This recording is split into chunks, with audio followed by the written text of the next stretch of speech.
ka-snap, walang adventure kasi sunod-sunod ang bagyong dumating. Kaya hindi tayo makapunta sa laot, hindi tayo makapangisda. Kaya dito muna tayo sa bahay.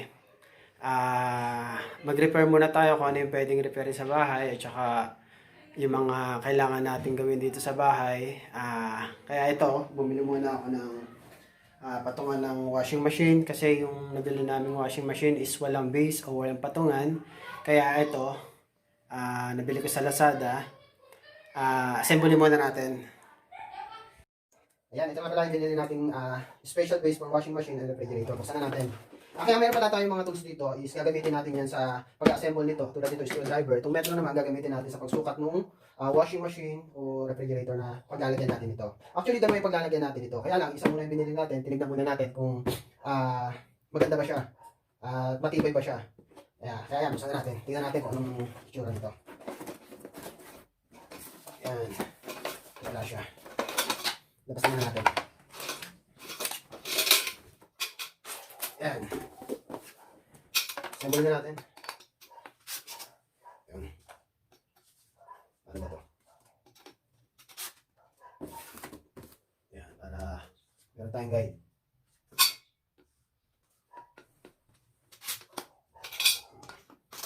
Dali lang naman pala.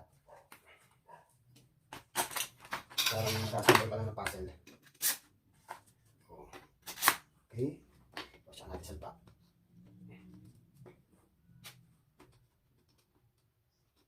Ayos mo. Yan. Buo na. Yan. Kakamit naman natin itong gulong. Gagamit tayo ng screwdriver. Yan. Sabay natin. Bukas natin. Yan. Dami siyang washer.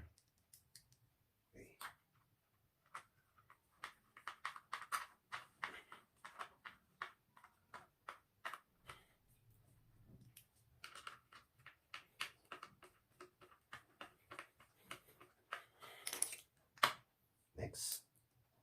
Tama ba? Ayan.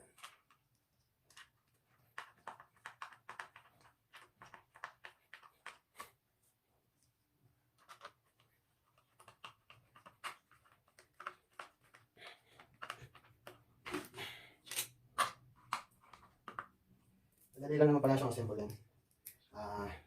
Hindi ka na pahihirapan.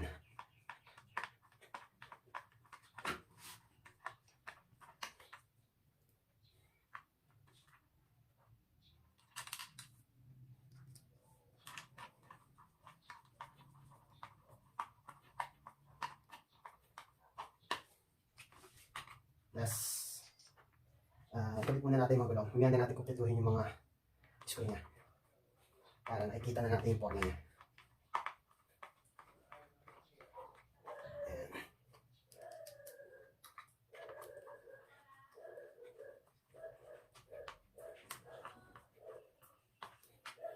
Ayan, iklat na. Ayan. Tapos meron siyang mga adjustable. Parang mali para sa bato. Ito nga siya. Kaya lang. May butas dapat yan. Nasaan yung butas? Hindi. Yung nut.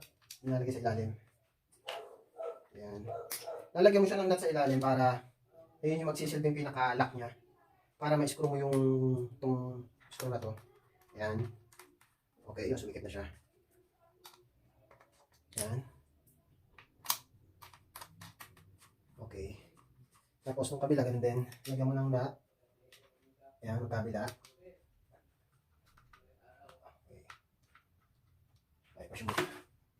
Ayos mo ta. Yun. Tapos lagyan mo ulit yung lock. Wala naman. Basta post na lang. Kabila.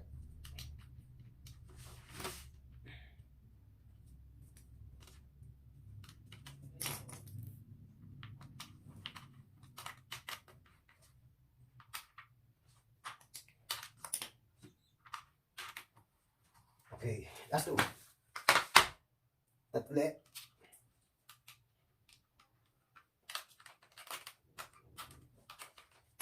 Tapos, ito. Yan. Ayaw shoot ah. Hindi ako papashoot.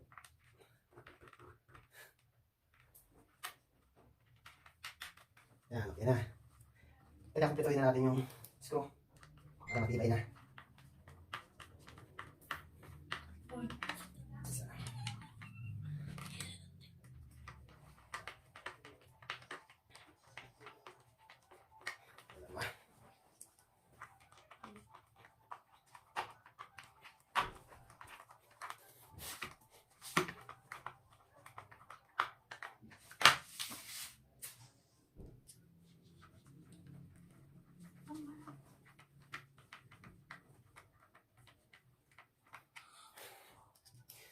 Pagod na. Ay, konti na lang. Hirap, nasa sahig eh. Kaya mahirap maggawa.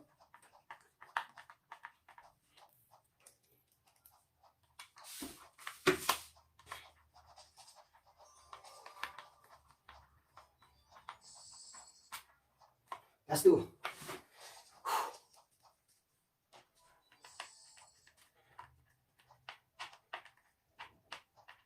Last one. Yan. Okay. May sobrang dalawang tornilyo. In case na malaglagan ka o kung saan mo makapunta, may sobra pa siyang dalawa. Yung kagandahan ng gulong na to, meron siyang lock. Para in case na may patong na si washing machine o si red, pwede mo na siyang i-lock para hindi siya gumalaw. Yan. Hindi na siya gumugulong. Yan. Yan. Okay na. I-adjust na lang natin siya kapag nasukat na natin yung ref na paglalagyan natin. Saan ba natin siya ilalagay? Sa ref sa washing.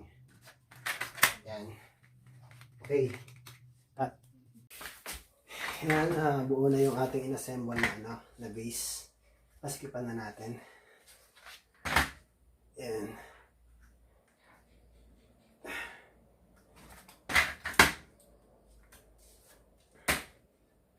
Yan.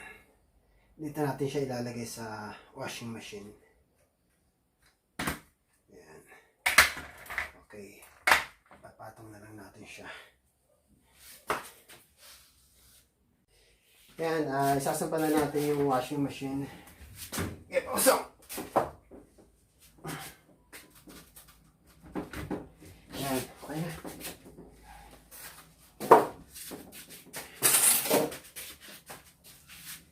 Yan, may gulong na siya. Okay na siya.